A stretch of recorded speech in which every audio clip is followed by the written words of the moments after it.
Año 105 antes de nuestra era. En el Senado, silencio. Ese silencio en el que todos tienen miedo de respirar. Llega la noticia. 2 ejércitos consulares han sido pulverizados. 80.000 ciudadanos romanos muertos. Los cimbrios y los teutones están a 2 semanas de marcha de Italia. Y no hay reservas. 0. Y entonces Gayo Mario dice lo impensable. Reclutar en las legiones a los pobres, sin tierra, sin dinero, sin derecho a servir. Lo miran como a un loco. Pero la alternativa es esperar a los bárbaros a las puertas de Roma. 3 cosas. ¿Por qué el viejo ejército de ciudadanos propietarios de tierras se rompió ante las nuevas guerras?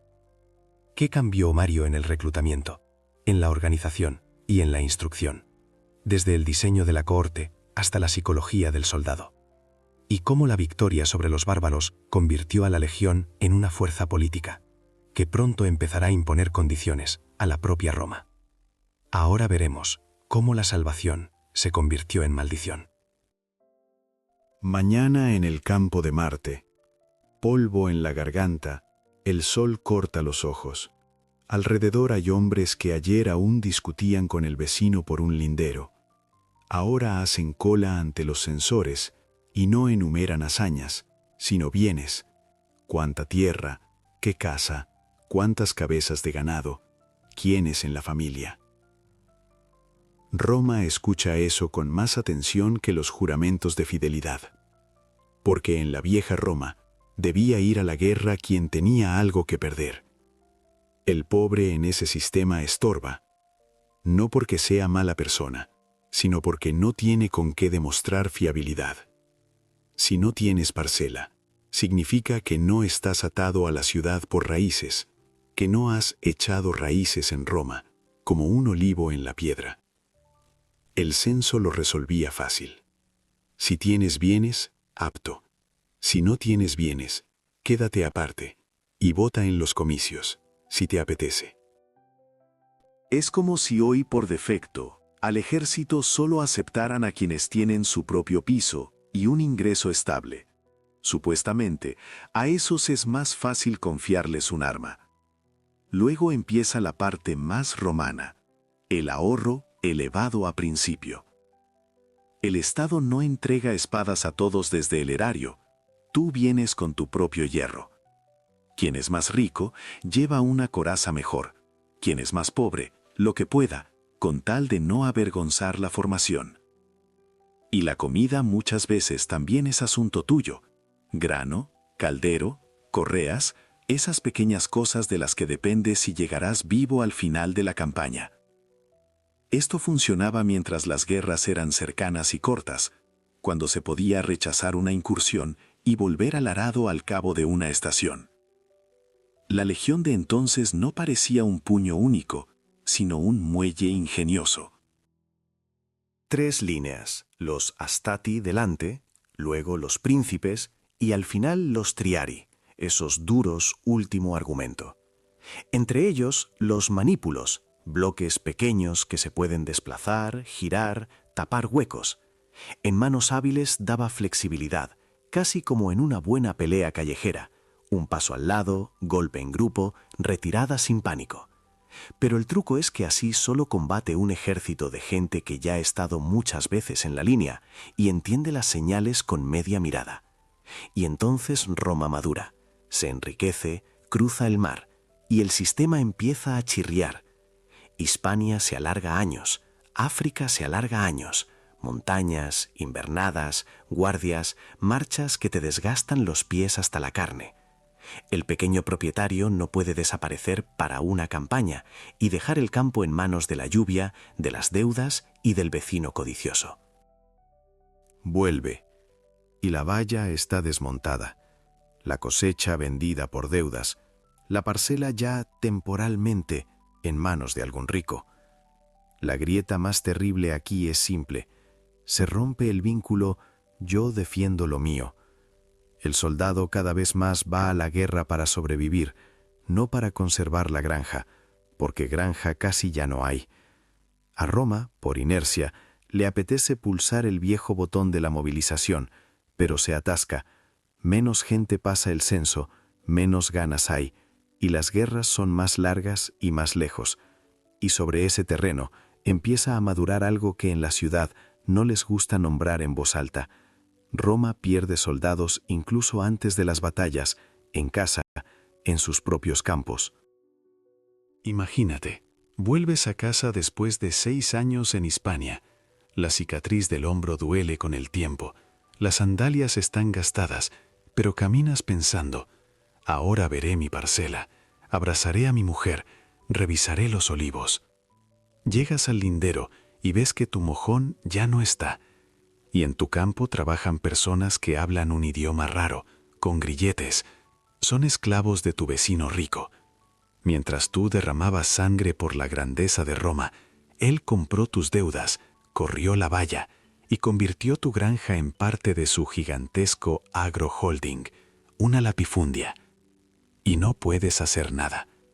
Los tribunales están comprados, tu vecino tiene contactos en el Senado, y tú solo tienes una vieja espada y rabia. Esa era la ironía monstruosa de las victorias romanas. Las legiones traían miles de esclavos, mano de obra gratuita. Los ricos compraban esos esclavos y reemplazaban con ellos a los jornaleros libres. El pequeño campesino no podía competir con una fábrica de grano donde el trabajo cuesta 0 denarios. Resultaba que cada victoria de Roma en la guerra mataba al soldado romano en la retaguardia. La economía devoraba a sus propios defensores. Los campesinos arruinados hacían lo único que les quedaba: se iban a Roma. La ciudad se llenó de miles de personas que no tenían nada salvo la ciudadanía y los hijos. Así los llamaron, los proletarios, de la palabra proles, descendencia. No tienen tierra, no tienen trabajo, no tienen dinero para una armadura. Viven en insulae abarrotadas, donde huele a col y a inmundicias, y cada mañana esperan limosnas de los patronos.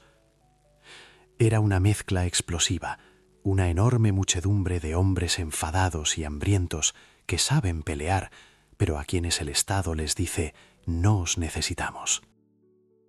La situación recordaba un absurdo en una obra, donde el capataz se niega a contratar obreros solo porque no tienen excavadora propia. Hay manos, hay ganas, pero no hay billete de entrada en forma de bienes. El Senado lo veía, pero tenía pánico a cambiar nada. Los viejos patricios razonaban con cinismo, pero con lógica. Mientras el ejército esté compuesto por propietarios, defiende la propiedad. Pero si se le da un arma al proletario pobre, ¿por qué va a luchar? ¿Por Roma? ¿O por el general que le prometa quitarle la tierra al vecino rico y repartirla? La élite lo entendía. Dejar entrar a la pobreza en las legiones significa crear con sus propias manos una banda que un día vendrá a saquear sus villas. Por eso estiraban hasta el último momento. Los censores bajaban el listón de bienes, hacían la vista gorda con las deudas, exprimían las últimas fuerzas de la clase media. Pero a la matemática no se la engaña. Cada año había más guerras y menos gente que pasaba el censo. Las listas de movilización se vaciaban. Roma se convirtió en un coloso con pies de barro, un imperio enorme, ambiciones mundiales, y nadie para defenderlo. El sistema chocó contra un callejón sin salida y se quedó quieto. Solo hacía falta un golpe potente desde fuera para que esa presa se rompiera. Y llegó, desde el norte helado. Los romanos estaban acostumbrados a luchar contra ejércitos. Un ejército es comprensible: soldados, comandantes, bagajes, maniobras. Pero lo que se deslizó desde el norte a finales del siglo II antes de nuestra era no era un ejército, era una avalancha. Los imbrios y los teutones no marchaban simplemente de campaña, estaban emigrando. Es como si una nación entera levantara anclas y saliera a buscar un nuevo hogar, arrasando todo a su paso. Con los guerreros iban mujeres, ancianos, niños. Crujían miles de carros con pertenencias. Mugía el ganado, ladraban los perros. cientos de miles de personas. Eso los hacía increíblemente peligrosos. A un ejército normal puedes derrotarlo y se dispersa, pero un pueblo no tiene a dónde huir. Detrás de los guerreros están sus familias, su ajuar, su futuro. Luchaban con la desesperación de un animal acorralado que necesita tierra o muerte. ¿Por qué se movieron? Unos dicen que los empujaron inundaciones en Jutlandia, otros que el hambre. Pero para Roma, la causa daba igual. Importaba la escala. Esa masa era como langosta. Por donde pasaban, no quedaba comida. Buscaban tierras cálidas, campos fértiles, y para ellos Italia parecía una mesa servida. Roma al principio no entendió con qué trataba. Bueno, otros salvajes, pensaban en el Senado. Mandamos un cónsul, los pone en fila y los vende como esclavos. Era la clásica ceguera imperial. La táctica romana era una partida de ajedrez, formación, maniobra, disciplina. Y aquí se les vino encima una tormenta. Los norteños eran enormes, rubios, luchaban con una furia salvaje, sin miedo a morir. Su primera embestida simplemente aplastó las líneas romanas. En Roma aquello fue un shock. ¿Cómo es posible? Nuestras legiones que sometieron Cartago y Grecia huyen de unos vagabundos con pieles. Pero las derrotas llegaban una tras otra. En el año 113, en Norella, un ejército consular fue casi aniquilado. Luego otro, luego otro. Los cimbrios golpeaban a los romanos en la Galia, golpeaban en los Alpes. La soberbia se convirtió en un miedo pegajoso. No era solo una crisis militar, era una crisis de fe en su propia excepcionalidad. En la ciudad empezaron a hablar de presagios, de la ira de los dioses. Por las calles corrieron rumores, que los bárbaros comen gente, que son invulnerables, que son millones. El pánico es una cosa terrible, destruye un estado más rápido que las espadas enemigas. Los romanos empezaron a buscar culpables, y como siempre, los hallaron en comandantes incapaces. Pero ni eso ayudaba a detener la ola. La amenaza del norte se cernía sobre Italia como una nube negra. Parecía que, con muy poco, los carros bárbaros retumbarían sobre los adoquines del foro. Roma necesitaba un milagrero, o al menos a alguien que no tuviera miedo de mirar a la muerte a la cara. Pero antes, Roma debía sobrevivir al día más negro de su historia, desde Aníbal. Para el año 105 antes de nuestra era, la situación estaba al rojo vivo. Los cimbrios y los teutones llegaron a Arausio, en el sur de la actual Francia. Roma, entendiendo que se acabaron las bromas, envió fuerzas sin precedentes, 2 ejércitos completos, unos 80.000 hombres, sin contar a los del tren de bagajes. Parecía que un puño así debía aplastar a cualquier muchedumbre. Pero Roma perdió esa batalla antes de sacar las espadas de la vaina. El problema fueron 2 hombres. Los ejércitos los mandaban el procónsul Quinto Servilio Cepión y el cónsul Cneo Malio Máximo. Cepión era de la vieja y orgullosa nobleza, patricio hasta la médula. Máximo era un homo novus, un hombre nuevo, un advenedizo sin antepasados ilustres. Cepión despreciaba a Máximo tanto que se negó incluso a unir los campamentos. Él, aristócrata, no iba a obedecer a un plebeyo cualquiera, aunque eso pusiera en peligro toda la campaña. 2 ejércitos romanos estaban uno al lado del otro, como 2 vecinos enemistados, mientras los verdaderos enemigos se preparaban para atacar. Fue un regalo del destino para los bárbaros. El 6 de octubre empezó el infierno. El primer golpe lo recibió el legado Aurelio Escauro. Su destacamento fue barrido, y al propio legado lo llevaron ante los jefes cimbrios. Incluso prisionero, él se burlaba, aconsejando a los bárbaros no meterse en Italia. Lo quemaron vivo. Luego Cepión, queriendo robarle la gloria de la victoria a su colega, lanzó sus legiones a un ataque improvisado, sin exploración, sin apoyo. Los cimbrios recibieron el golpe y contraatacaron con tal furia que el ejército de Cepión fue destruido casi al instante. No solo mataron a los soldados, capturaron el campamento. Y detrás de Cepión estaba el ejército de Máximo. Los bárbaros, calientes de sangre, se abalanzaron sobre el segundo ejército romano. Los hombres de Máximo no tenían ninguna oportunidad. Atrapados contra el río Ródano, quedaron en una trampa. Nadar con armadura es imposible, y no había por dónde huir. Comenzó la matanza. Los historiadores antiguos dan cifras espantosas: 80.000 legionarios muertos y 40.000 civiles del tren de bagajes. No fueron simplemente pérdidas, fue una carnicería. Los cimbrios no tomaban prisioneros para rescate, lo sacrificaron todo a sus dioses. Rompían las armas y las tiraban al río, ahogaban a los caballos, colgaban a la gente de los árboles. La noticia de Araucio golpeó a Roma como un mazo. No había con qué compararlo, salvo canas de hacía un siglo. El luto estaba en cada casa, pero más aterrador que el dolor era el pavor. El camino a Roma estaba abierto. No quedaban legiones. Los generales resultaron ser unos idiotas incapaces que habían destruido lo mejor de la nación por ambiciones personales. El sistema basado en los privilegios de la nobleza se desacreditó por completo. El pueblo exigía no solo castigo para los culpables. A Cepión, por cierto, le quitaron la ciudadanía y lo desterraron, algo inaudito. El pueblo exigía un salvador, un hombre que escupiera sobre las tradiciones, pero les salvara la vida. En ese momento en Roma se acabó el tiempo de los juegos aristocráticos. Empezó el tiempo de la supervivencia. Y todas las miradas se volvieron hacia un hombre que hacía poco había vencido en África, hacia el tosco, poco refinado, pero eficaz Gayo Mario. Gayo Mario era un extraño para la élite romana. No nació en una cuna de oro en el Palatino, no estudió filosofía griega desde la cuna y no tenía antepasados cónsules cuyas máscaras adornaran el atrio. Era de Arpino, un provinciano, hijo de un simple equite. En el Senado, a los de su clase los miraban como a un paleto que se coló por accidente en una cena elegante. Homo novus, hombre nuevo.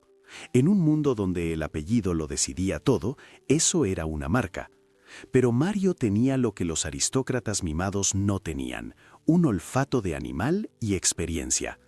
Hizo su camino desde abajo, conociendo el ejército desde dentro, desde el olor del rancho del soldado hasta el barro de las trincheras. Su hora estelar sonó en África, en la guerra de Yugurta.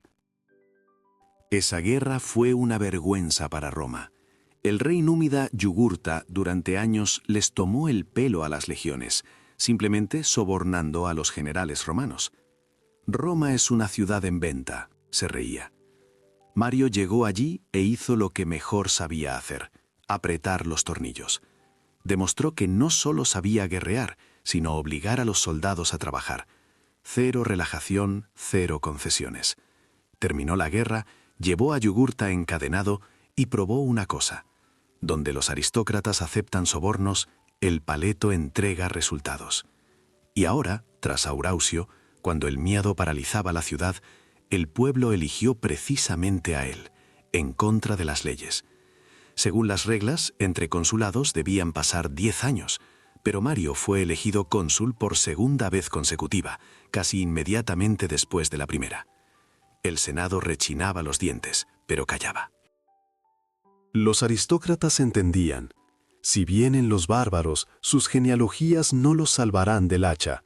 Necesitaban un perro de presa que le arrancara la garganta al enemigo, y soltaron a Mario de la correa.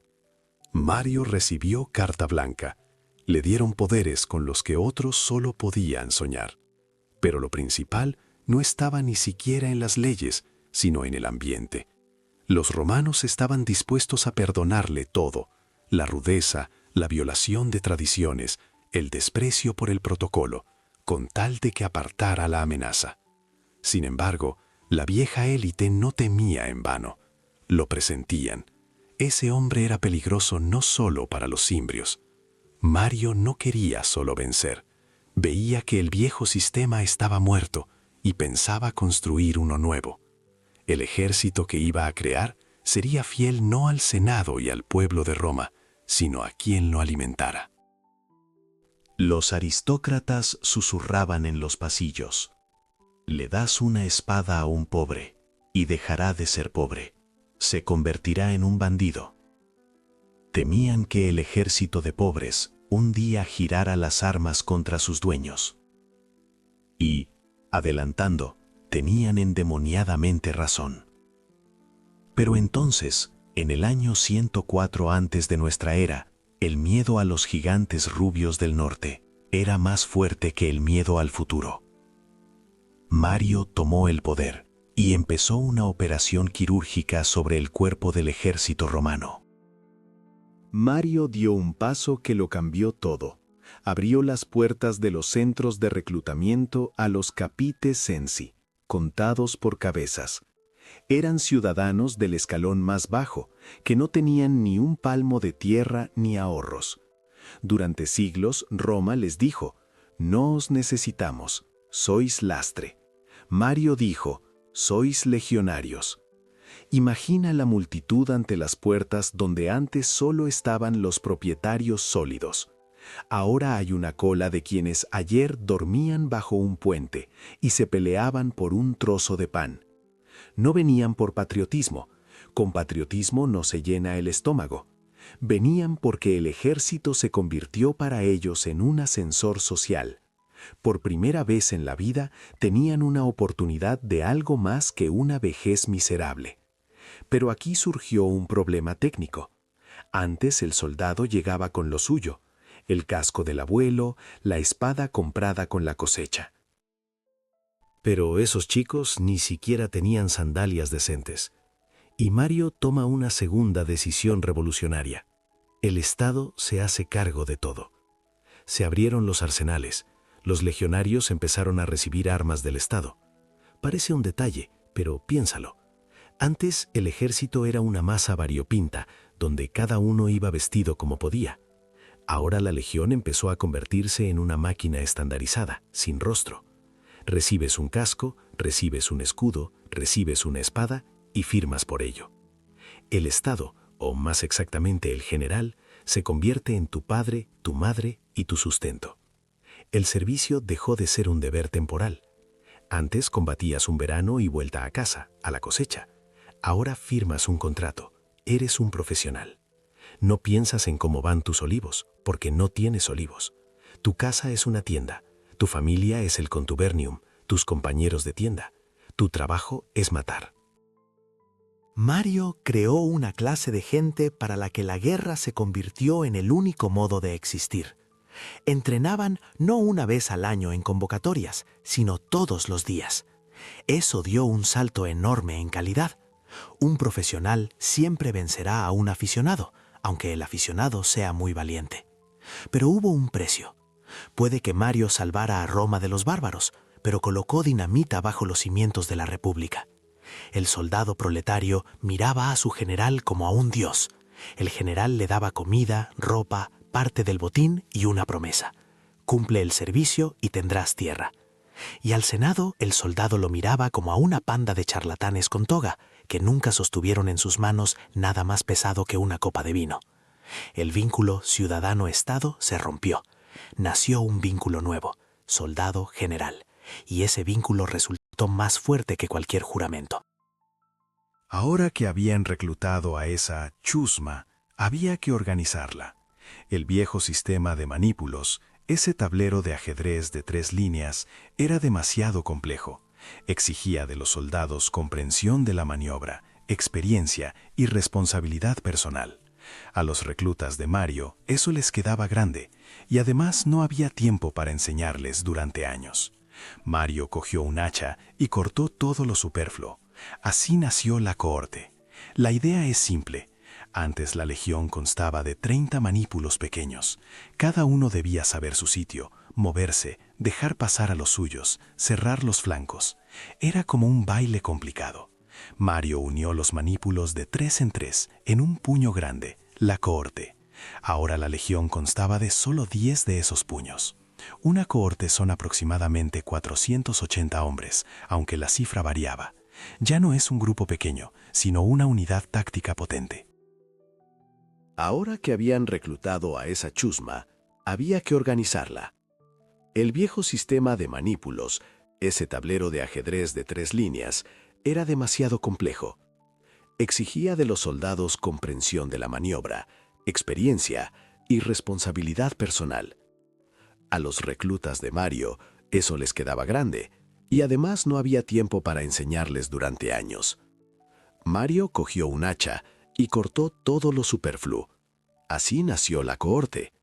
La idea es simple. Antes la legión constaba de 30 manípulos pequeños. Cada uno debía saber su sitio, moverse, dejar pasar a los suyos, cerrar los flancos. Era como un baile complicado. Mario unió los manípulos de 3 en 3 en un puño grande, la cohorte. Ahora la legión constaba de solo 10 de esos puños. Una cohorte son aproximadamente 480 hombres, aunque la cifra variaba. Ya no es un grupo pequeño, sino una unidad táctica potente. Es más fácil de mandar. Al comandante no le hace falta gritar órdenes a 30 centuriones distintos, basta con dar órdenes a 10.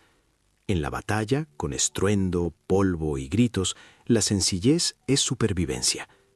Pero no era solo el tamaño. Mario eliminó la división por armamento entre Astati, príncipes y Triari. Se acabó eso de jóvenes con lanza y veteranos con lanza. Todos se volvieron iguales. Todos. Infantería pesada con espada y pilum. Fue una unificación genial. Ahora cualquier unidad podía sustituir a cualquier otra. El comandante recibió un constructor, donde todas las piezas son estándar. La primera cohorte sufrió pérdidas, pones la segunda en su lugar y la táctica no cambia. Hay que tapar un flanco, tomas cualquier cohorte y la envías allí. No hace falta pensar, uy, esos tienen lanzas cortas, allí no aguantan. Todos aguantan. Para los soldados eso también tuvo un efecto psicológico. Ya no te sientes material consumible de la primera línea, ni élite de la última. Eres parte de un mecanismo único. Estás en la formación. A la derecha el mismo escudo, a la izquierda el mismo escudo. Eso crea sensación de monolito. Muchos historiadores discuten si lo inventó Mario personalmente o si el proceso venía solo. Lo más probable es que Mario simplemente fijara lo que dictaba la vida, pero con él la táctica de cohortes se volvió norma. El ejército romano se volvió más pesado, más tosco, pero mucho más estable. Un manípulo podía desmoronarse con un golpe fuerte. Una cohorte solo podía ser destruida entera. Y para una guerra contra una avalancha de bárbaros era justo lo que hacía falta. Cuando el Estado empezó a entregar armas, naturalmente quiso ahorrar y simplificar la logística. ¿Para qué fabricar 10 tipos de espada si basta con una? Así apareció el equipo estándar del legionario que estamos acostumbrados a ver en el cine. Mario, o la realidad bajo su mando, retiró las lanzas largas a todos, salvo quizá algunos veteranos, y le dio a cada soldado un gladius y un pilum. El gladius era una espada corta hispana, ideal para el combate cerrado, clavar al enemigo en el vientre desde detrás del escudo. Pero el granas fue el pilum. El pilum no es solo un dardo, es una obra maestra de ingeniería, una lanza pesada con una punta de hierro larga. Lo clave era cómo funcionaba. El legionario la lanzaba justo antes del choque, desde unos 15 o 20 metros. El pilum se clavaba en el escudo del enemigo.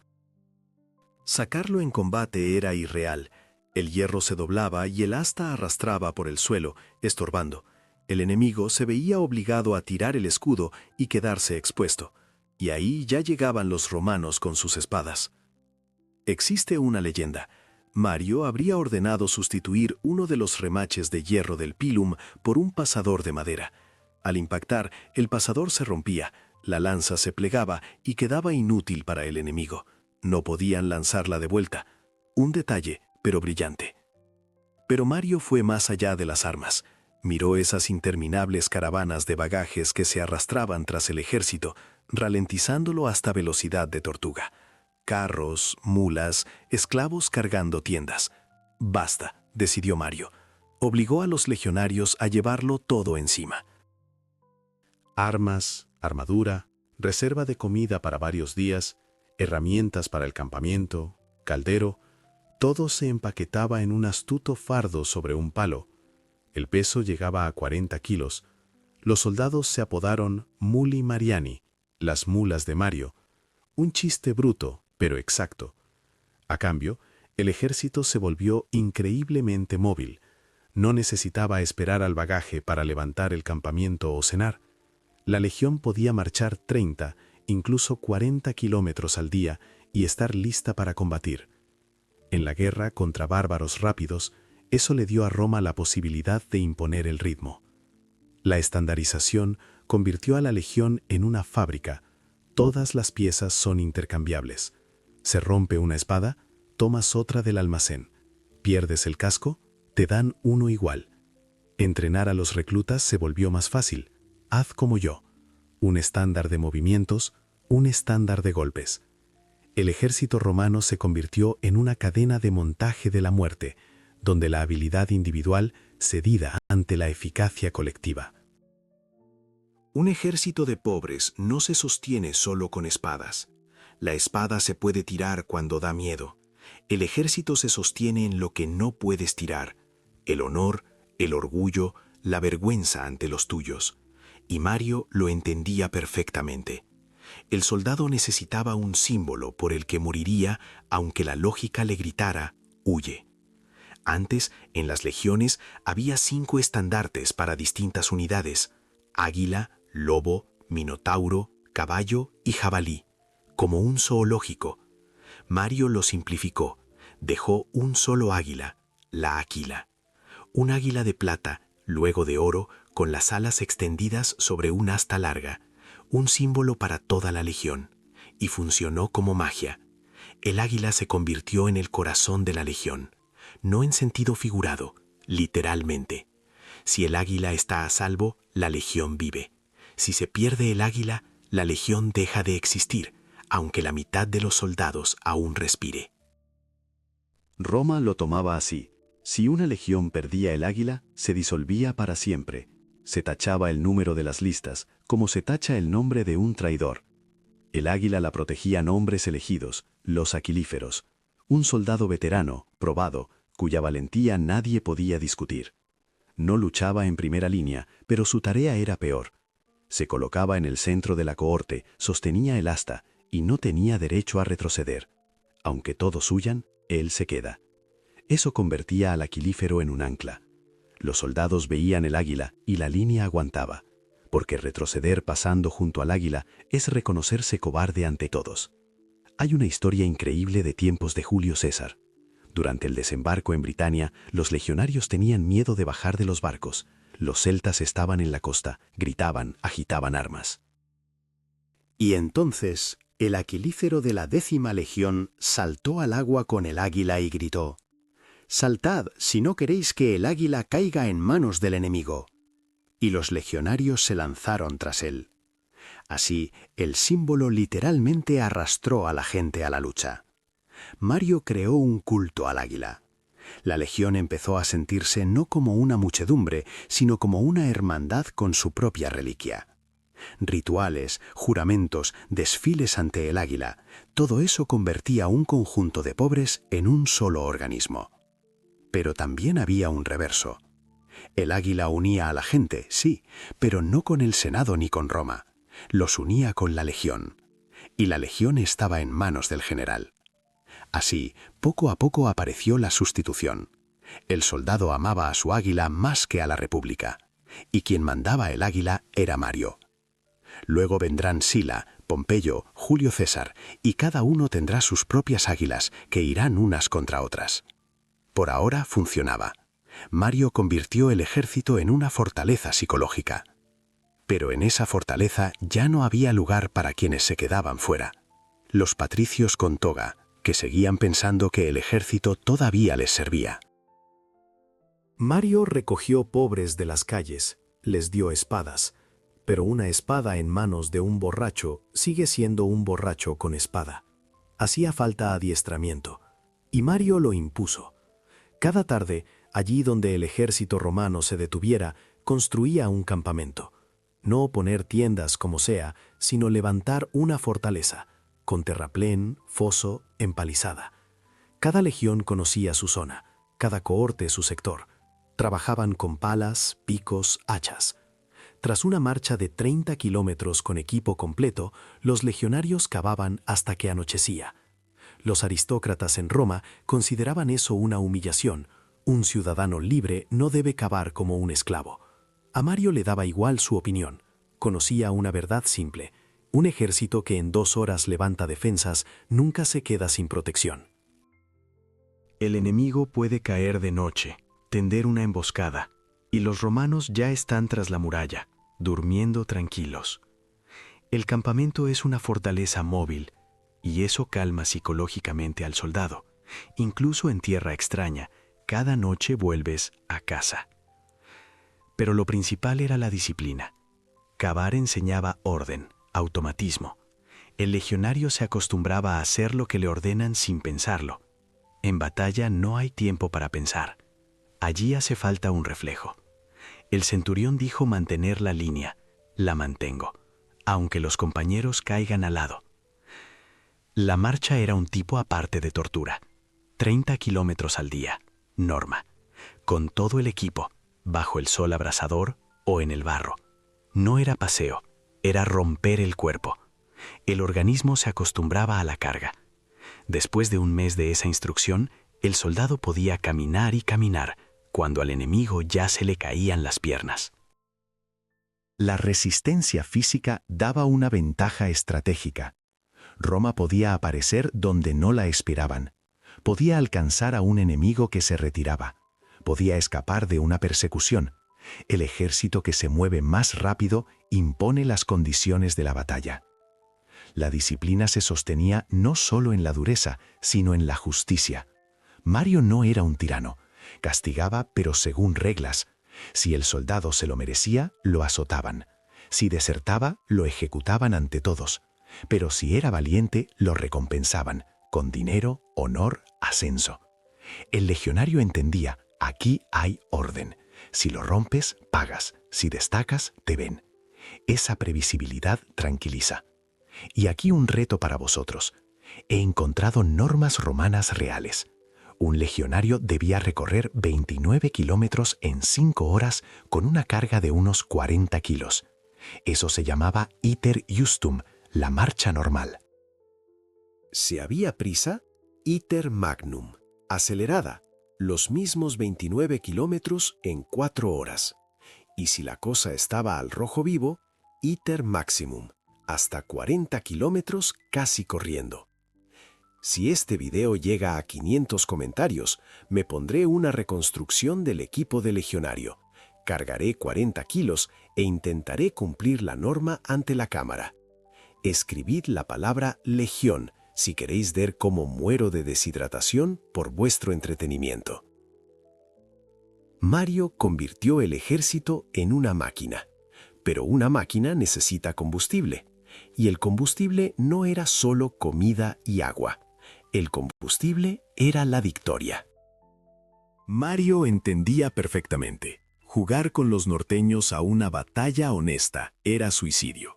Los cimbrios y los teutones eran físicamente más grandes. Eran tipos enormes que desde niños solo hacían cazar y pelear.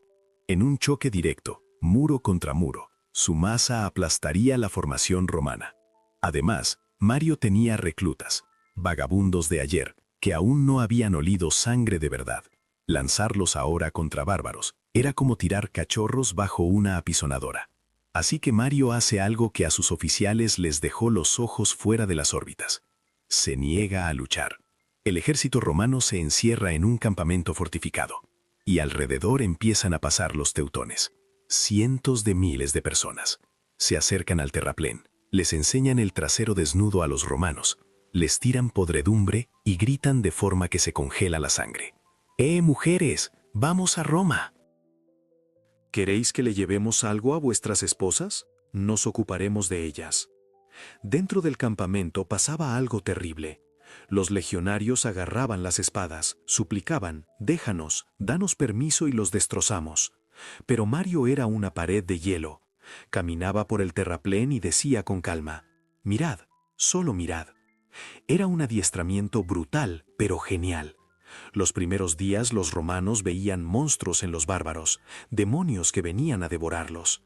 Pero pasó una semana, luego otra. El miedo se quemó. En su lugar apareció un odio frío, rabioso. Los soldados vieron que los demonios también duermen, comen, tropiezan, se emborrachan.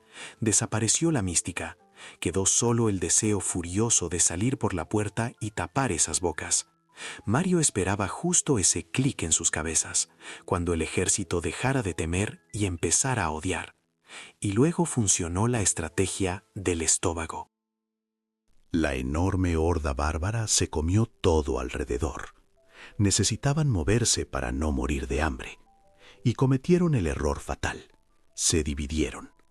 Los teutones tomaron una ruta, los cimbrios otra, para no estorbarse. Mario, viendo eso desde la muralla, seguramente sonrió. Era su oportunidad. No puedes golpear una avalancha entera, pero si la avalancha se partió, puedes destruirla por trozos. Salió del campamento y se pegó a la cola de los teutones. Pero incluso ahora no tenía prisa por jugar a héroe. Su plan era cínico y simple: meter al enemigo en una trampa geográfica. Buscaba un lugar donde la disciplina romana venciera a la furia bárbara. Necesitaba calor, necesitaba altura, necesitaba sed del enemigo. Mario no iba a regalarles una batalla gloriosa, les preparaba una matanza. En Roma, mientras tanto, no dormían. Todos entendían: si Mario se equivoca, si se asusta o calcula mal, se acabó. La siguiente parada de los bárbaros es el foro, pero Mario ya había elegido el lugar de la ejecución, el valle de Aquae Sextiae. Mario alcanzó a los teutones en Aquae Sextiae y de inmediato hizo un movimiento que a todos les pareció una locura. Ocupó una colina alta donde no había agua. Abajo, junto al río, hervían los bárbaros. Los soldados romanos aullaron: ¿Quieres que muramos de sed mirando al enemigo? Mario señaló hacia abajo, al río, donde miles de teutones abrevaban caballos y se lavaban. El agua está allí, pero por ella habrá que pagar con hierro. Era una provocación de primer nivel. La sed es el mejor motivador. Los romanos ya no solo querían matar, necesitaban abrirse paso hacia el agua a cualquier precio. Primero hubo una escaramuza en el abrevadero. Esclavos e infantería ligera chocaron con los hambrones, aliados de los teutones. Los romanos los volcaron y los empujaron al río. El agua se tiñó de rojo. Pero eso solo fue el preludio. Las fuerzas principales de los teutones se acercaron al día siguiente, y aquí funcionó la trampa posicional. Los teutones, al ver a los romanos en la colina, se enfurecieron. Les importaba un bledo la táctica. Se lanzaron cuesta arriba. Una enorme muchedumbre aullante, convencida de que iba a barrer arezos bajitos. Pero correr cuesta arriba con todo el armamento es un infierno. Cuando los bárbaros, sin aliento, llegaron a la línea romana, ya estaban agotados, y se toparon con un muro de escudos y una lluvia de pila. Los dardos pesados atravesaban escudos, rompían el impulso, y entonces el muro de escudos avanzó cuesta abajo. Golpear de arriba abajo es física. Los romanos empujaban a bárbaros fatigados, los volcaban, los cortaban. La formación teutona se deshizo, pero aún eran demasiados. La batalla se convirtió en una trituradora de carne, y en ese momento se cerró el cepo. Mario había escondido de antemano un pequeño destacamento de 3000 legionarios de Claudio Marcelo en un bosque a espaldas del enemigo. Cuando la batalla estaba en el punto álgido y los teutones concentraron toda la atención en la colina, ese destacamento golpeó su retaguardia. El efecto fue como un golpe de garrote en la nuca. Los bárbaros, atrapados entre el muro de escudos delante y el ataque por detrás, entraron en pánico. La formación colapsó. Empezó no una batalla, sino una aniquilación.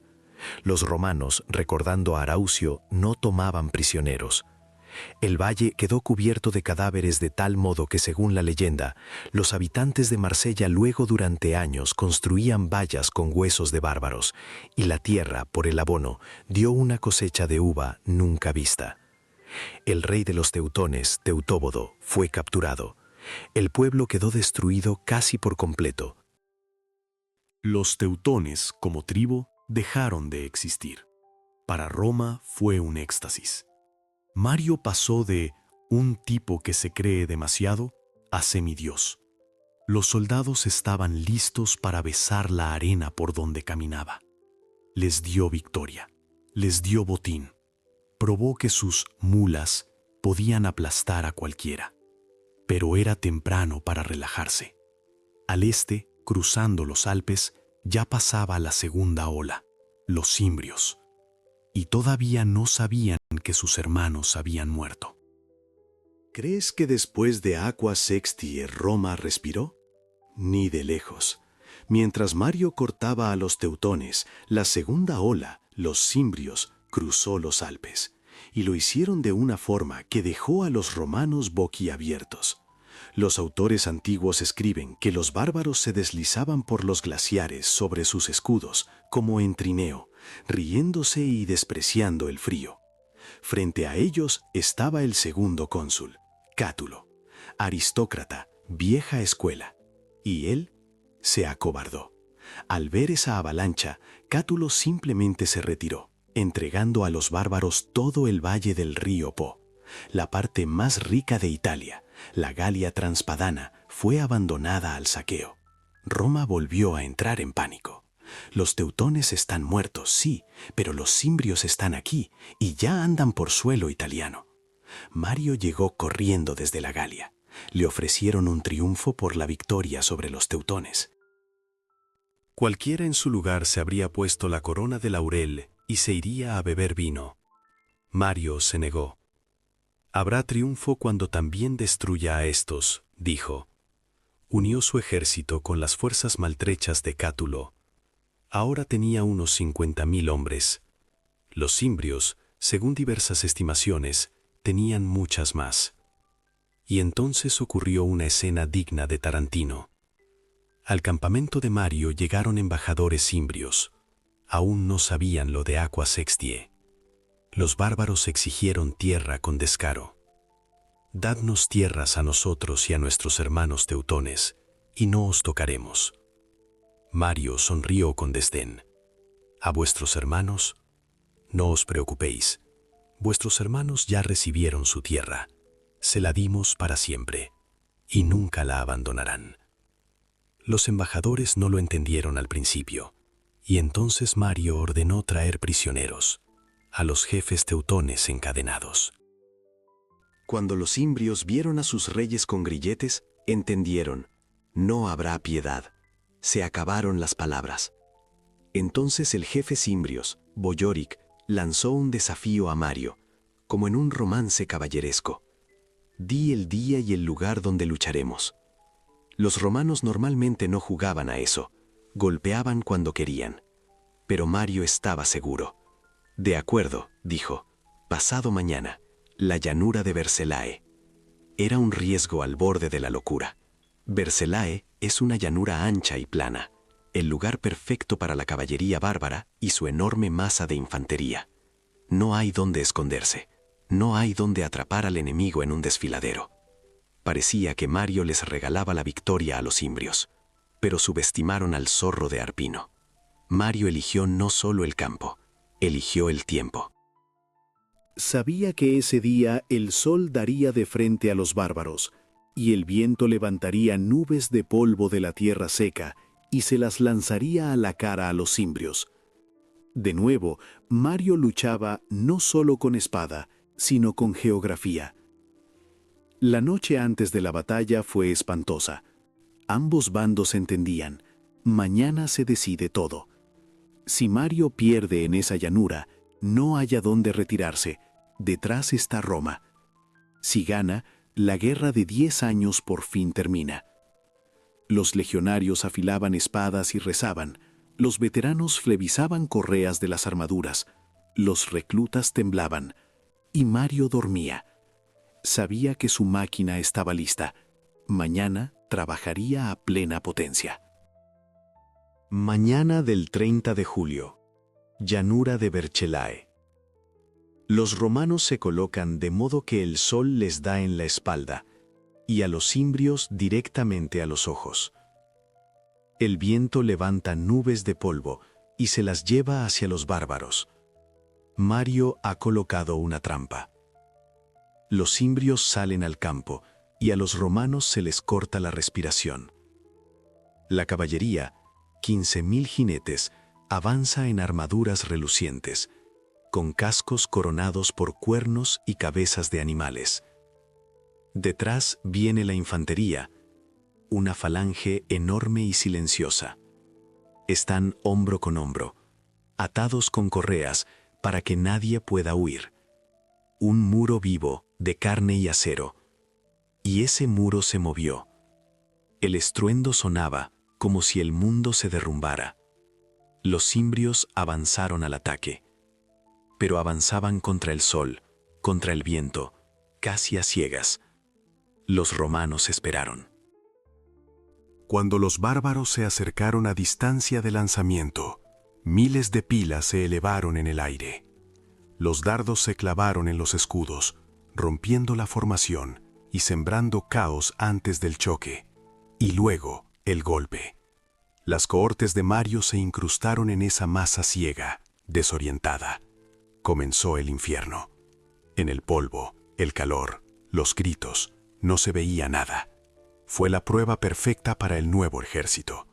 El viejo ejército de milicianos habría cedido y huido hace tiempo. Pero los profesionales de Mario simplemente hacían su trabajo. No buscaban heroísmos, mataban.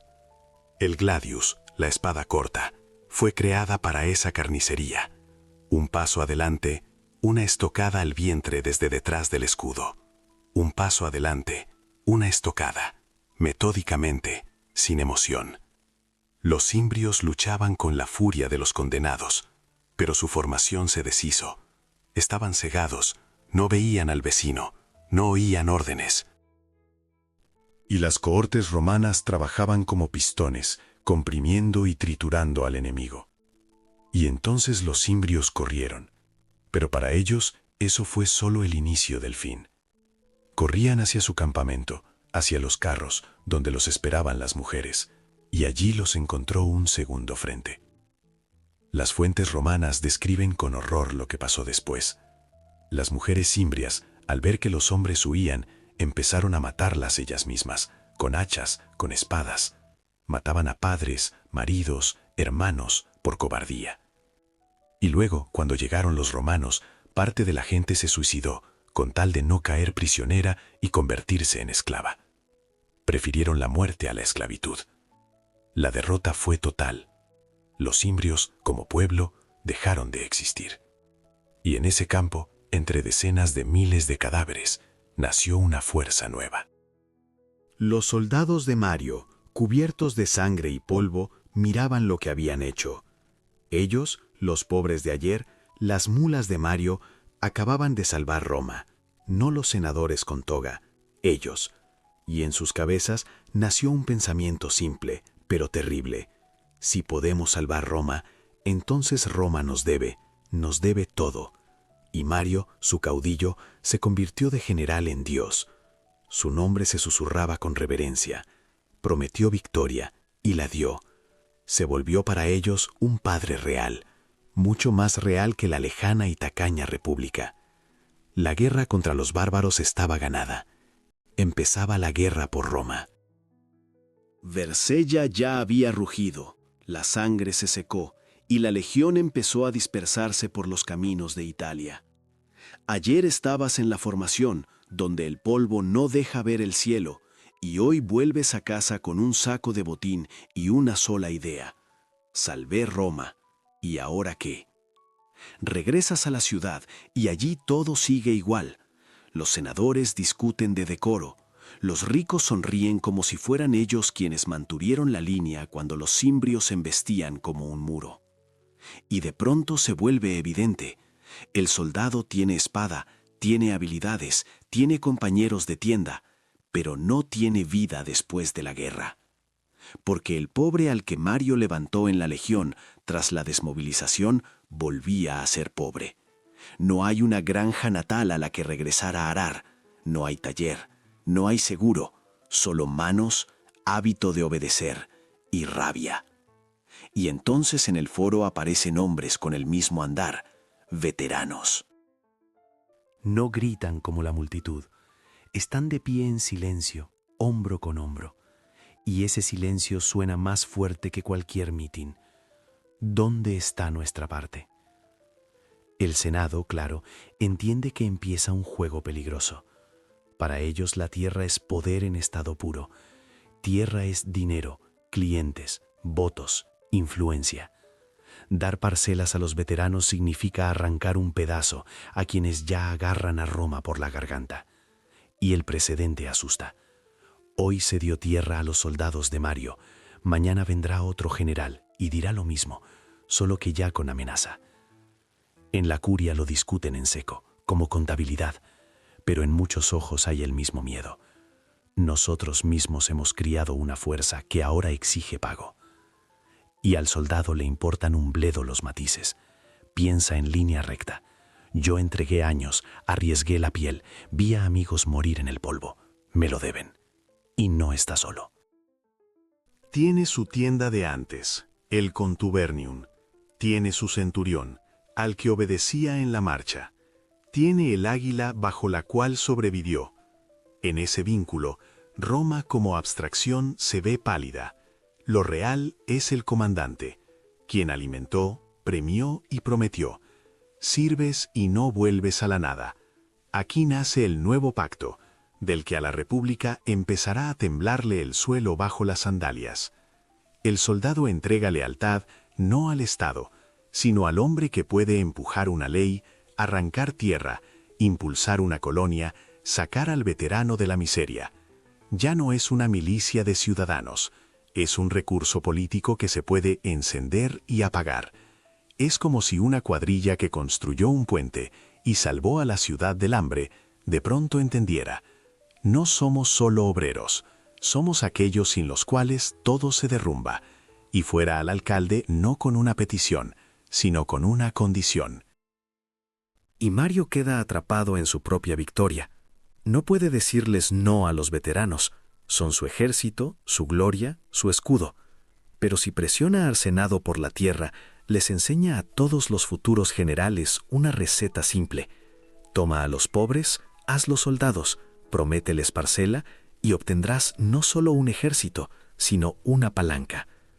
Roma gana la guerra exterior, pero dentro aparece una nueva especie de gente, profesionales armados que conocen el precio de su fuerza. Luego, todo, inevitablemente, se concentrará en un punto. La reforma salvó Italia, pero cambió las reglas del poder.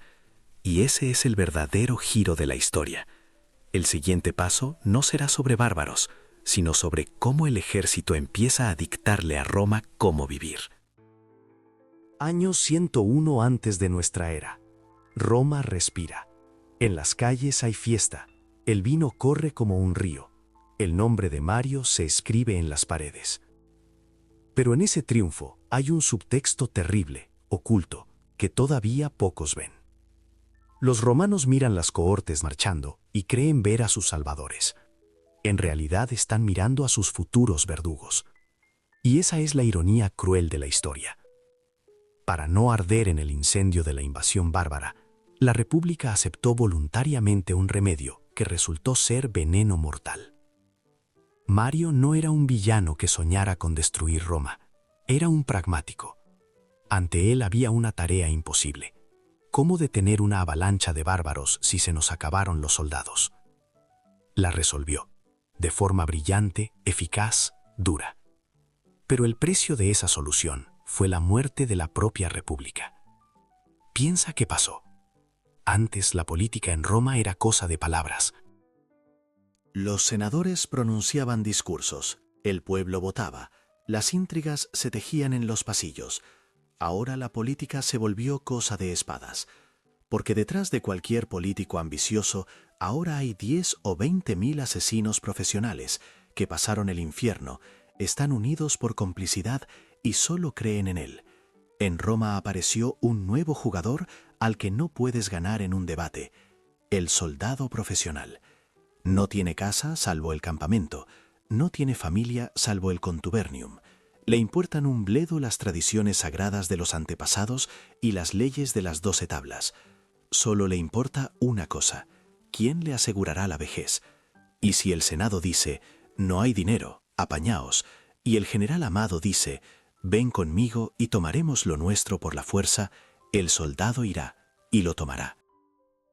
Estamos acostumbrados a llamarlo la reforma de Mario, como si él se sentara a una mesa, escribiera un plan y lo implantara por decreto. No, fue una fuerza de la vida. La vida misma obligó a Roma a cambiar. Pero Mario se convirtió en el rostro de ese desplazamiento. Sin querer, escribió un manual para todos los futuros dictadores. El poder ya no está en el foro. El poder está en la tienda del soldado. Quien alimenta a la legión posee Roma. Sila, Pompeyo, Julio César, todos son hijos espirituales de Mario. Miraban a sus veteranos y veían no defensores de fronteras, sino una herramienta ideal para capturar el poder absoluto. Mario abrió la caja de Pandora. Demostró que la legión puede ser propiedad personal, y ese aprendizaje da escalofríos incluso 2000 años después. Es una historia clásica de pacto con el diablo. Cuando una sociedad está contra la pared, cuando la pregunta es supervivencia física, está dispuesta a entregar cualquier libertad, cualquier tradición, a ese único tipo fuerte que promete seguridad. Los romanos entregaron el control de la violencia al gestor eficaz Mario. Salvaron sus vidas, sus casas, sus hijos, pero perdieron su país. La vieja república libre dejó de existir. Mario venció. Los bárbaros fueron destruidos. Pero la verdadera guerra, la guerra de romanos contra romanos por la herencia de Mario, solo empieza, y será mucho peor. Entonces, ¿qué creó en realidad Gayo Mario?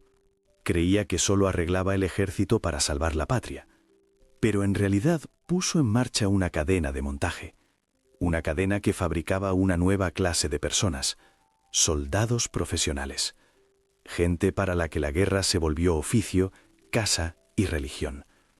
De vagabundos pobres, hambrientos y a quienes nadie necesitaba, forjó un puño de acero capaz de destrozar cualquier imperio.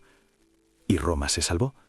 Cimbrios y teutones quedaron pudriéndose en los campos, y los viñedos de la Galia dieron una gran cosecha. Pero toda victoria trae un recibo que hay que pagar. Roma pagó su seguridad con su propia libertad. Los legionarios comprendieron una cosa simple: si tienes una espada y un comandante fiel, no necesitas pedirle al Senado, puedes exigir. La lealtad se desplazó del Estado a la persona. Mario mostró el camino. Y muy pronto por ese camino caminará otro hombre. Un hombre que fue oficial en el ejército de Mario, que aprendió de él, luchó a su lado, pero lo odiaba con toda el alma. Un hombre que tomará esa nueva y perfecta máquina militar y la girará 180 grados. No contra bárbaros, contra la propia Roma.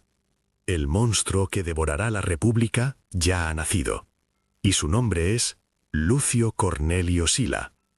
Pero esa ya es otra historia, llena de sangre, proscripciones y dictadura. Suscribíos para no perderos cómo Roma empezará a matarse a sí misma. Nos vemos.